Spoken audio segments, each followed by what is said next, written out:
Me? Hello, can you hear me? Oh, good, you can hear me. I have been gestured by Rufus as to be the opener. So here I am opening. Yeah, that sounded great. I like the energy of it. I like the fact that it swung, which is something you can't teach. So that's that's a plus. I always, and I've used this kind of analogy or this example in like kind of the workshops that we've already done, but the tempo, it started off one way and ended up another way. It ended up slower. I'm a big believer in like making peace with the tempo that was counted off at. So, and what I mean by that is like, if it's right here, finding your body rhythm, your groove in that, rather than like putting the tempo where you think it should be, you know, like, and it's like, it was counted here, but I kind of hear it here. So I'm just gonna put it there, you know, and then it brings the thing back down. It's more a matter of adapting your body rhythm to what was counted off and making peace with that and being comfortable with that and grooving within that, dancing within that. I think we could stand to do that a little more. I remember, and I've used this example before, there's a trio version of Keith Jarrett playing Conception. And at the beginning, it's swinging really hard. And at the end, it's swinging really hard. And then when I remembered the tempo at the end, I went back to the beginning, and the tempo had not moved for the entire 8 minutes of the piece. And it was like it would just stay there. But what they did was they all agreed that this should be the tempo. What I find a lot of times is that with rhythm sections, a person may not agree that should be the tempo and then want it slower or faster, you know, according to what suits their body or their conception of the rhythm. And I think need to be more flexible to adjust to that. The other thing is like, the other analogy that I've used with regard to the piano, Mason, is I've always, you know, like an actor is on Broadway and doesn't have any mic, or maybe has a body mic or something, but if they don't have a body mic, they have to use their stage voice, you know, as opposed to on the television, you know, when they got mics all over and they have a little thing and the slightest gesture will be picked up. But here, when you're dealing with drum set, I think you need to dig in more, you know, and not insist that I am playing a piano, you know, in the classical mold, you know. When, you know, back in, you know, at Minton's Playhouse or wherever, you know, the drums are bashing on, you know, Monk they probably didn't have the piano. Maybe they did, but I don't think they had the piano mic'd, you know, with you know, speaker system and monitors and stuff like that. They just had to just dig in and compete, and so that's just the nature of this.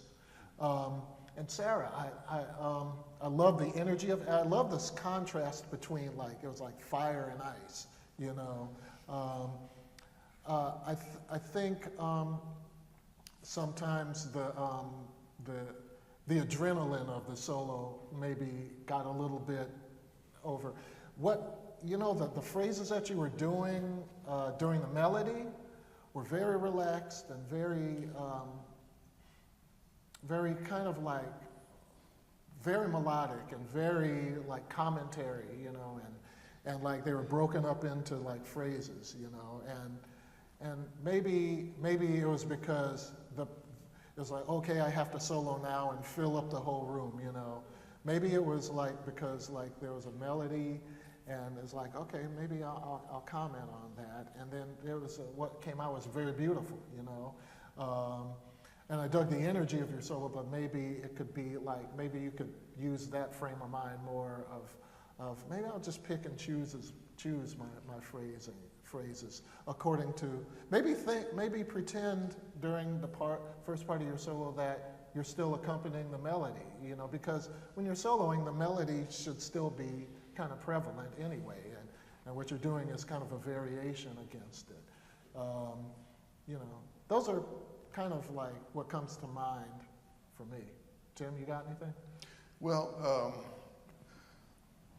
I feel better when I stand up.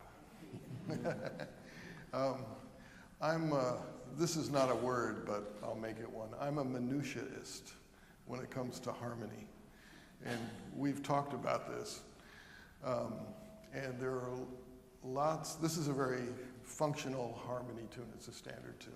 And we go to the 4 chord, there's the 5 of 6, there's the 5 of 2 all over the place. And I'm craving to hear notes that I'm not hearing. You know, we've talked about this in the ensembles.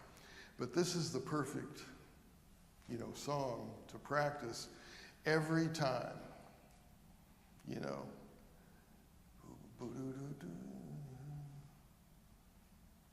Now I'm getting my songs confused.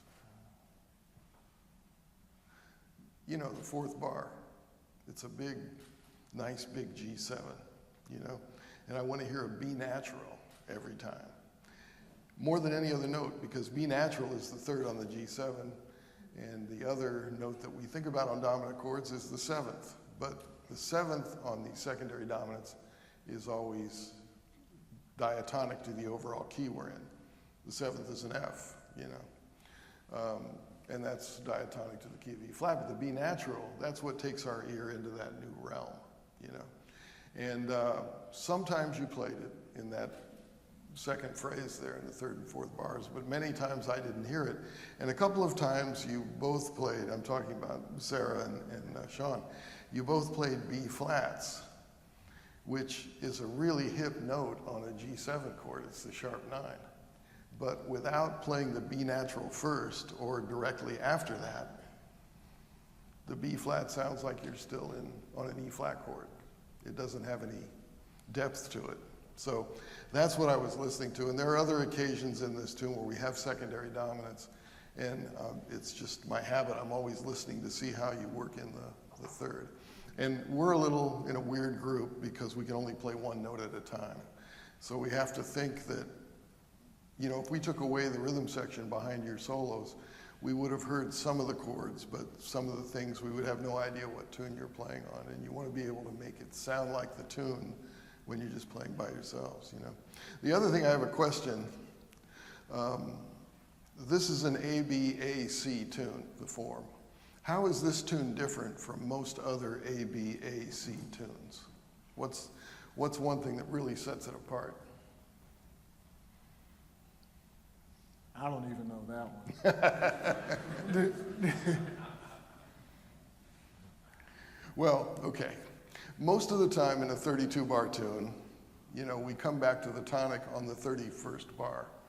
And we have a turnaround, 1, 5 of 2, 2, 5, 1, 2 beats apiece. On this one, we don't come back to the tonic until the very last bar, the 32nd bar. And that means leading up to it, it's very interesting because we come to the E flat chord, I forget what the bar number is, but you know, there's a big E flat chord like 4 bars before the end. And then instead of having 3, 6, 2, 5, we've actually got a step higher. You know, A minor D7, G minor C7, F minor B flat 7, back to E flat for only 1 bar. And this happens all the time when I'm listening to this tune. Hardly anybody anymore plays over the A7, A minor to D7. You know, that chord is kind of just sussed over, you know. So when you're playing this tune, you not only have an opportunity to play the 3rd on the 5 of 2, but you've got the opportunity to play the 3rd on the 5 of 3 that leads to this whole descent back to E flat. And then the special prize, you know, if you've navigated through that, is the turnaround, you know, 2 or 3, 5 of 2, 2, 5, 1, is one beat apiece. So it's really fun to try to get the third on the 5/2 in there on beat 2 only, you know. These are the things I listen to. That's why I'm a minutiaist, you know. But they're the things in my own playing, I have concentrated on, you know, nailing the changes so that you can hear the tune without the chords behind it. And then when they can hear that, they're free to do all sorts of crazy stuff because they don't feel like they have to hammer out the changes, okay? Those are my comments. Oh, and one thing, just a trumpet thing for Sean, almost every higher note in the melody,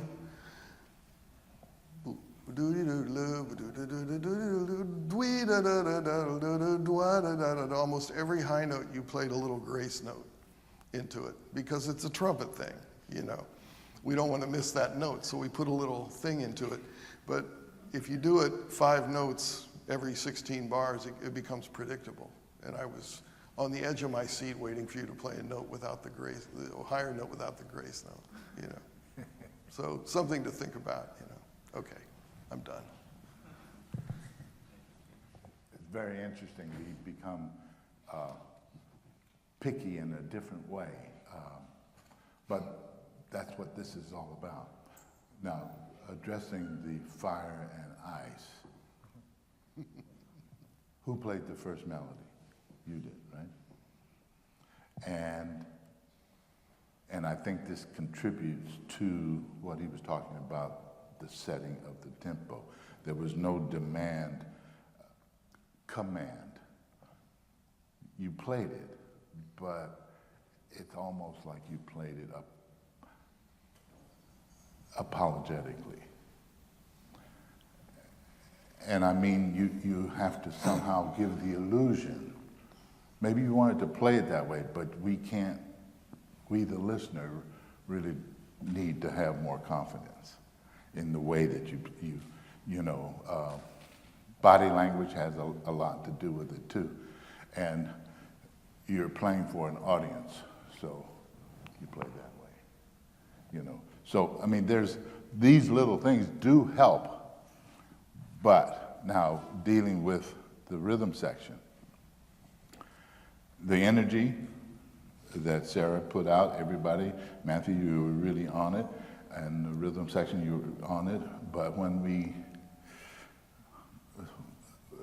the 2 horns played, everything was basically the same. The comping, pretty much in the same area of the piano, the volume of the rhythm section could come down a notch so that you had some place to go. I mean, these are things that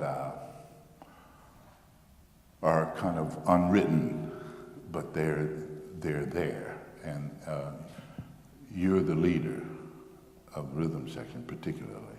So you command, you instigate, you begin to corral the rhythm section. Don't let Matthew get all the goods. You know, and you began to do it. But dynamically, it's feeding back a little bit. Could we just experiment with something before you play the next tune? Just a rhythm section on just comping, please, okay? 1, 2, 1, 2, 3, 4. Okay, that's not the volume that's the volume you should have been playing with the piano solo. But I want now play it as if Sarah's playing. Okay, hit it. 1, 2, 1, 2, 3.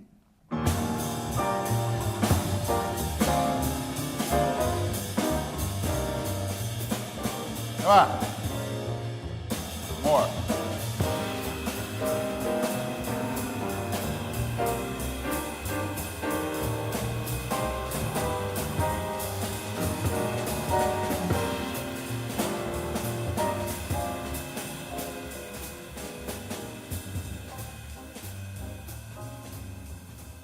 Keep the energy up, though. Come on. Come on. Come on. Okay, okay. That wasn't without the traffic cop, you know. So you need, I mean, who instigates it? You do. I mean, he wants to do it, but we need to do it as a unit. And to me, if you did that, that actually puts it on the horn players. Yeah. And they have to. Because I used to play in a group, and the horn players were not, let's say, doing what was expected, and the rhythm section just ran over them. Just because if you're going to be up front and command. And this is the attitude, and sometimes some people, everybody's got different personalities and will convey that. But the way you guys want to play, you can't play that way all the time, and it can't start here. It has to go somewhere and then breathe and come back. But the command is always there. It was significant what you said, though, and I had never actually, until you just did it now, it never occurred to me to, as a training or as a practice method, to have people play louder and then softer, and then louder and then softer. But when they played softer, it was significant that you said, but I still need the energy, you know, because a lot of times when you play softer, the energy kind of tends to go, I mean, it's equated energy with volume, you know, and it's not easy to do. It's an intangible thing to play with energy at a low volume. It's like, I don't know how to describe to someone how to do that. It's not a teachable thing. Well, I mean, they just have to do it, whereas the drummers catch it more than anybody just because of the nature of the instrument. And that's where choices of cymbals and things, so that when you do play soft, you still project. Yeah, maybe left-handed stuff that comes in in between, like the definiteness with which you play, the accuracy, right? You know. Yeah. Okay, good. Let's hear the second piece. Thank you.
No pedal, no pedal.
Yeah, this one, I think this maintained its rhythm, its tempo much better, you know. I was listening for that, and I think it held pretty well, you know, and that's good, that's important, you know. It makes the soloist comfortable knowing that the rhythm, the tempo is going to be solid. Nice drum solo too, nice phrases. I heard and nice walking lines, you know, and I dug the comping, especially when Rufus told you to get your foot off the pedal, you know. What did that do? What does that do? What happened when you took your foot off the pedal? Oh, I had to sustain the chords. You had, I mean, if you wanted to sustain, you had to stay there. Yeah. And Which makes you have to think more rhythmically, because the sustain can be a crutch, as you know, and you can just go boom, and then, you know, chill for a minute, and boom, you know. But with the sustain off, you know, you have to like find the phrases. You have to do it yourself, basically. You know, you have to invent the ideas. It's almost like playing Bach without the sustain pedal. You know, you have to rely then on correct fingering to make the notes come out, you know, as long as you want, and that was cool. There was some I couldn't hear because I'm sitting here, but there was some what sounded like really interesting stuff going on in your solo, like in the middle register. It was kind of like a pattern that you were doing, and then then you went to the high register. So it created a nice tension, you know, so that when you go to the high register of the piano, it you know, it really resonates and it comes across. Good solos with you guys. I could, you know, what you were talking about, the minutia of playing the changes. Right. I could hear that, you know. I could hear the language, you know. What we do now in modern jazz is kind of like the language of bebop, you know, and derivatives of that and variations from that. But it starts with that language, and I could hear the language in the playing. So, you know, you take it. Any other comments? A few, but you're standing. Oh, okay. Another thing I always listen for is the way that everybody's playing eighth notes. You know, I'm an eighth note freak. You know, I love eighth notes. I have a T-shirt that says "I love eighth notes." You know, and all of you are playing great eighth notes. I mean, it's not, you know, it's the language. Not only, like Billy said, are we using the harmonic thing from bebop, but, you know, 39, 1940, around there is where everybody started using longer eighth note lines, and instead of arpeggiating chords, playing things that are weaving through the changes. And especially on you know, wind instrument, there's a tendency to have too heavy of a tongue, either in the mouthpiece for the trumpet or thwacking the reed, and you get this real kind of choppy eighth note sound. But you're playing really legato. In fact, it doesn't sound like you're using the tongue at all. It's that legato, you know. And we all have to make choices about how we want our eighth notes to sound. Clifford Brown had a very marcato kind of, you know, pronounced eighth notes, straight eighth notes, and of course Freddie Hubbard and Miles played very legato. So there's no one right way to do it, but they have to be happening in time. And a lot of times the tongue and the fingers get in the way of like these smooth eighth note lines that you're all playing. So that's, you know, very enjoyable to listen to, you know. And Mason as well, you know, on the piano. You're just stuck playing quarter notes, but, you know. But yeah, you know, and you two guys hook up really well. And one thing I enjoyed a couple of times, you went up into the upper register. And what that does is we're kind of always feeling the low part of the bass, even if we don't hear the exact pitches, we're feeling the bottom. And when you go up high, it takes away that bottom, and where I'm sitting, into the same frequencies as the cymbals, I thought you stopped playing. So I looked over, but you were still playing. It's just that that high bass in the quarter notes at this tempo got mixed up in the cymbals. And then when you came back down, it's very dramatic. So I enjoyed all of those things. The one thing I wonder about is basically you guys played the same form as far as solo order and events in a performance that you did the first time. And we've talked about this so much this week, about having the bassist play first after the head, or, you know, even the pianist would be a little unusual. So I'm very disappointed. Okay. Let's thank this group. Whoever's next, come on up. Man, you follow all those compliments here. I'm very disappointed. I'm not really disappointed. That's funny. It's like, man, you play the beautiful, you know, the phrasing is great. We talked about it, so I'm very disappointed. Whoever's gonna play next, Yeah. just get on the band. That's funny.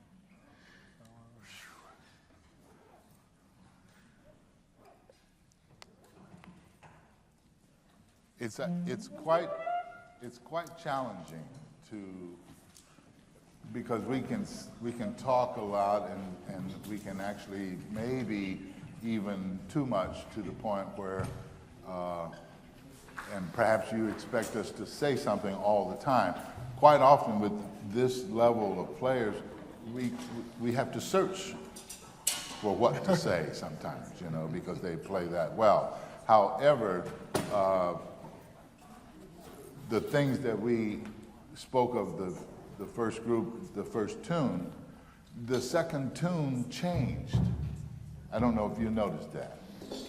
The second tune changed because the things that we talk about actually just roll over into everything else that they play. They just have to be more cognizant of the keeping the things up in front, in the mind. So that's what we want to happen all the time. And as we become, come on down, get ready to play. As soon as I stop talking, you're gonna play, you know. But it's really a treat to be able to work with this caliber of the new. These are the rising players that are you're going to be hearing more and more about them as they get older. Okay, please.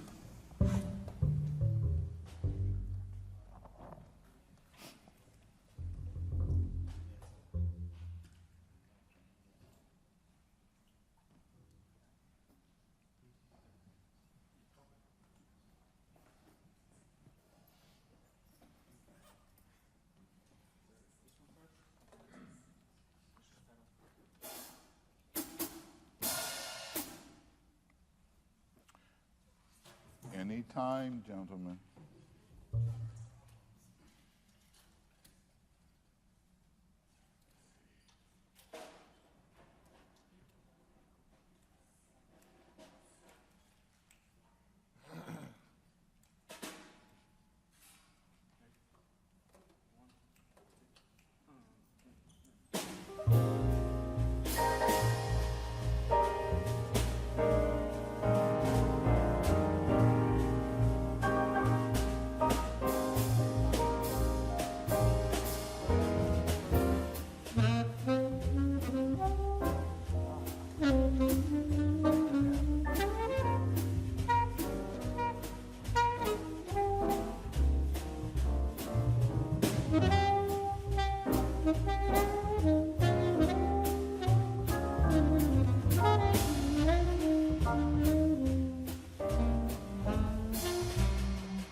alto. It's a little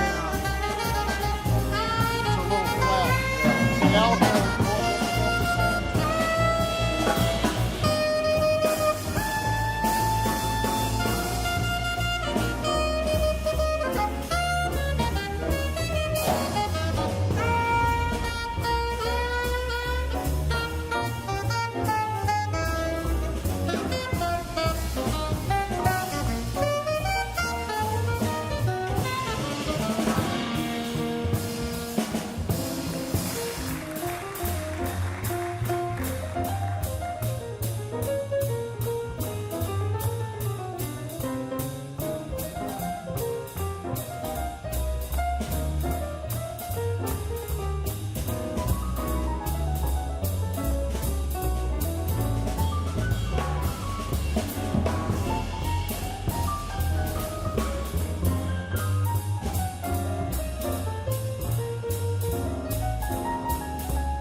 The alto.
What happened? Wanted to do some interesting stuff with the Order of the Solos. Yeah, with the order of the solos, yeah, that's fine, but that's not what I'm talking about. Rhythmically, it really just came apart from the beginning. I mean, the in hit was like, wow, okay. And then all of a sudden it started to deteriorate.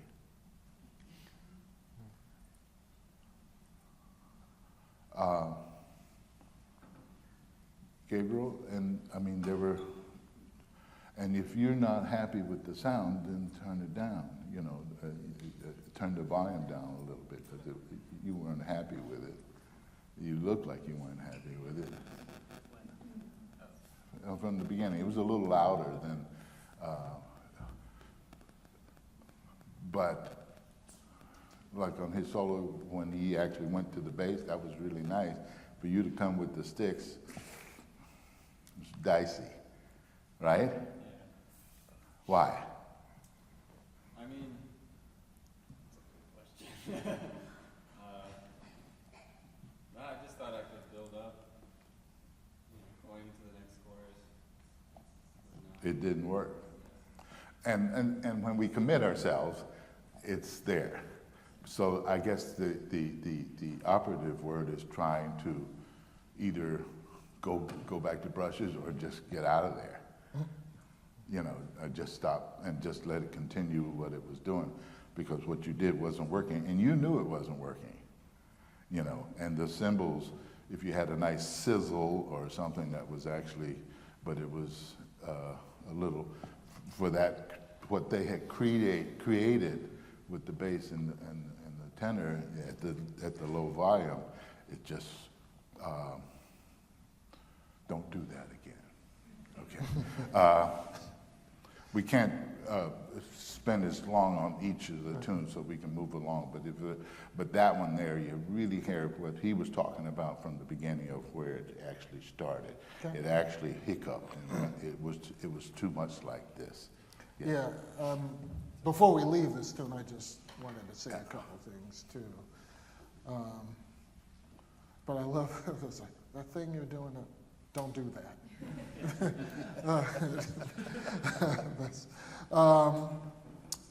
I would say, just for the beginning, because you on the brushes pattern that you were doing, I would love to hear a few more accents in that.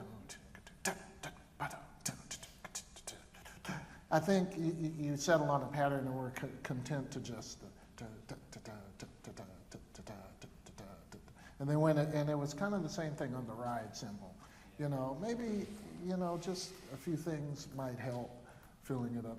And also I thought that I thought it was a good idea to break it down on the tenor saxophone and bass solo.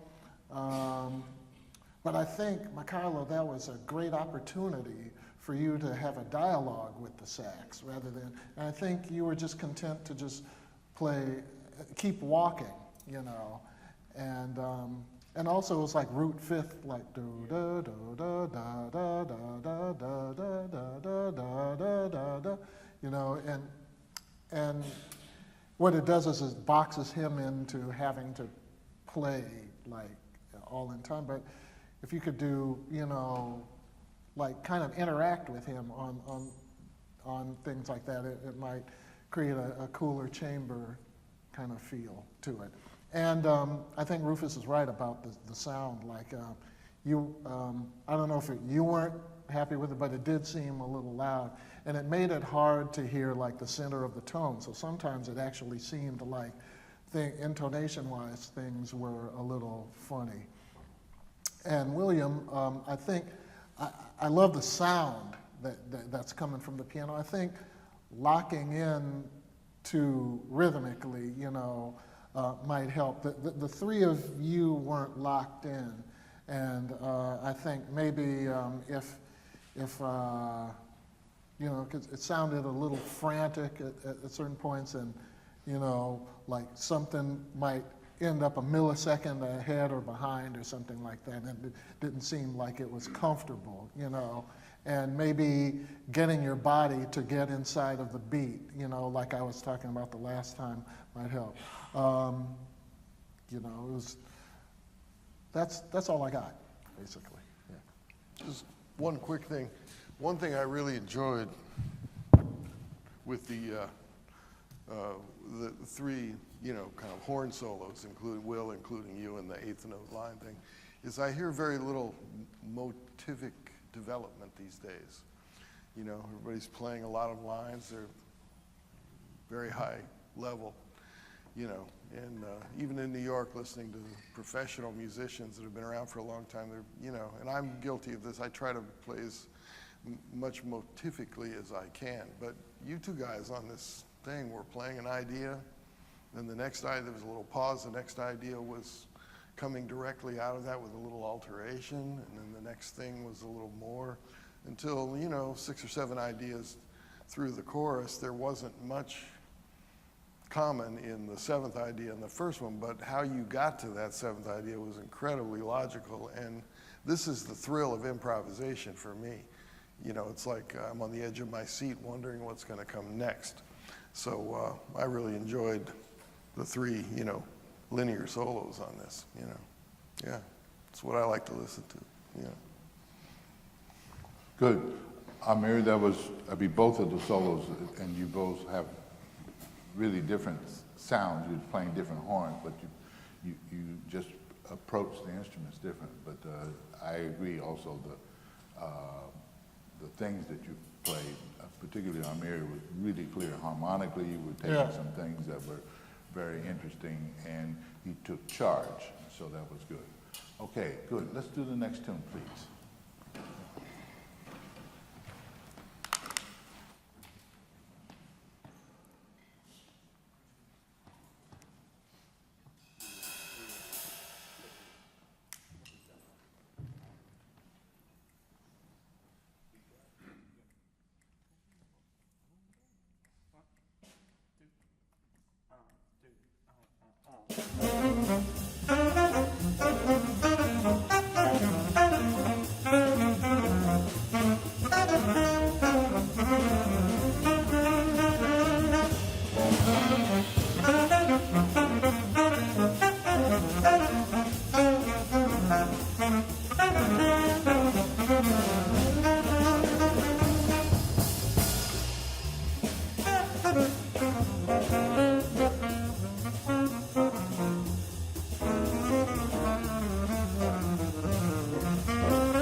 Want to go?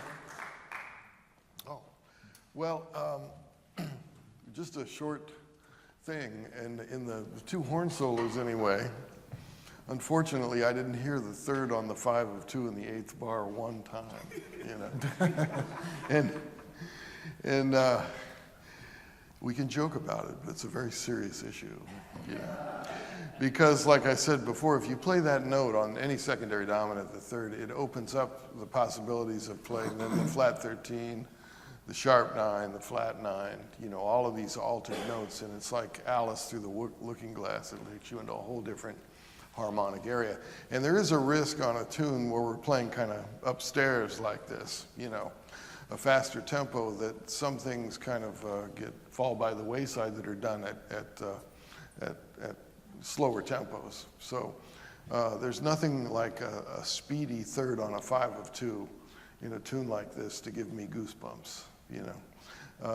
Other than that, also I'm wondering, well, let me just say this instead of asking the questions. It's really good as soon as the first person starts playing the first solo that all of the possibilities that follow form-wise come into play about what we're going to do as we go through the song. And it seemed like at the end it got a little bit nebulous about what was going to happen. Was it going to be a drum solo?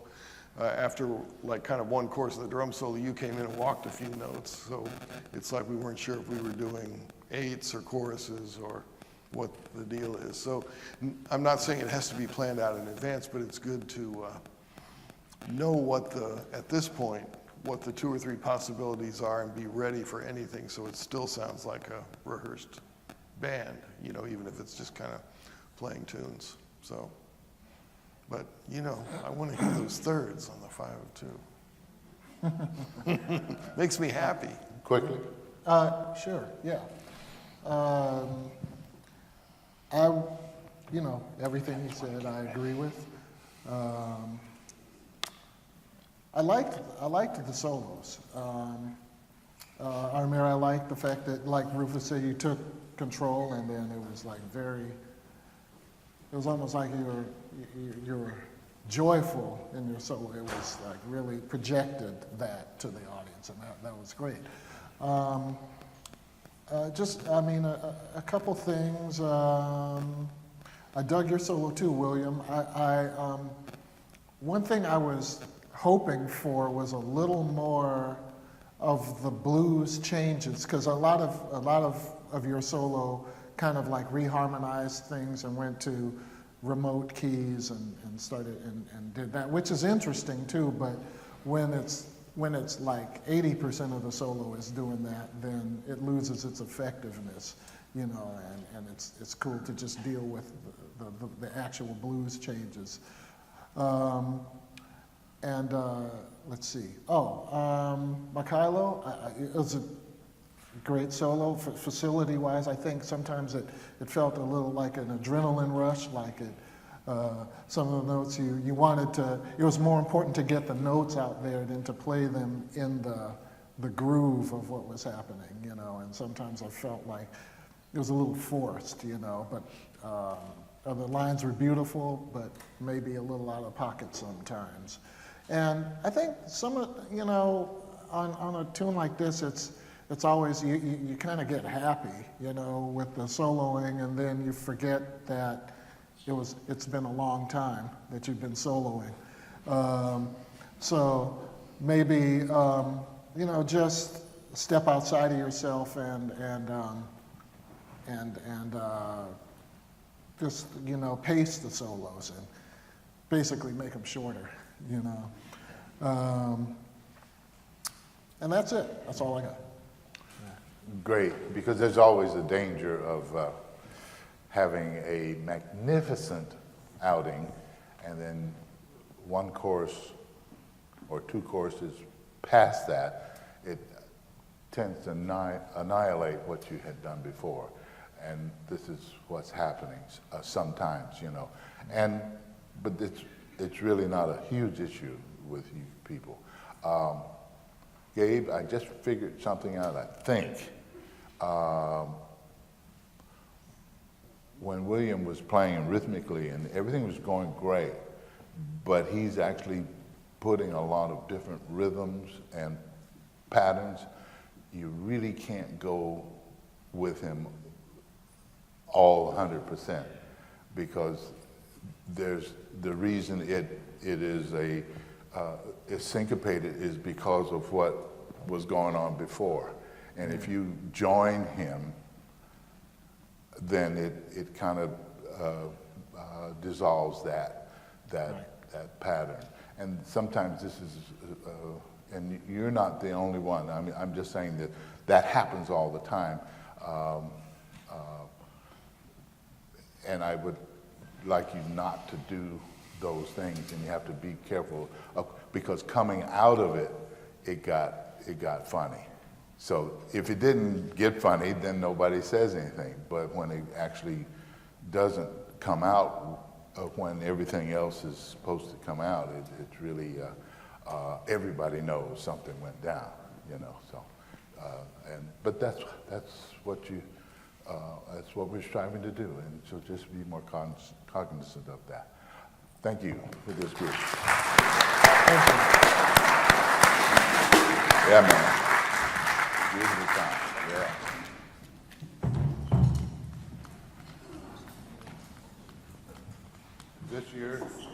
This year we actually have vibes, so you get a little different.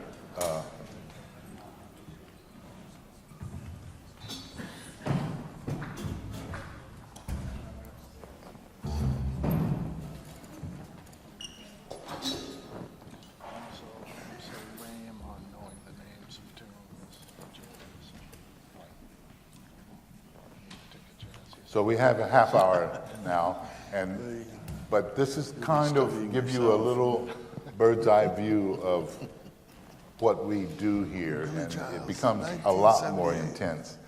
But we're not diluting it just because you're here, you know. But it's really fun, but it becomes very personal because you see, there's no music and no paper, and they have to really listen to each other. And essentially, you're witnessing a jam session. You know, like what you're going to hear Friday are prepared pieces, you know, it'll be different. And so, but this way you can actually see what they see, what people see for the most part. And okay, thank you.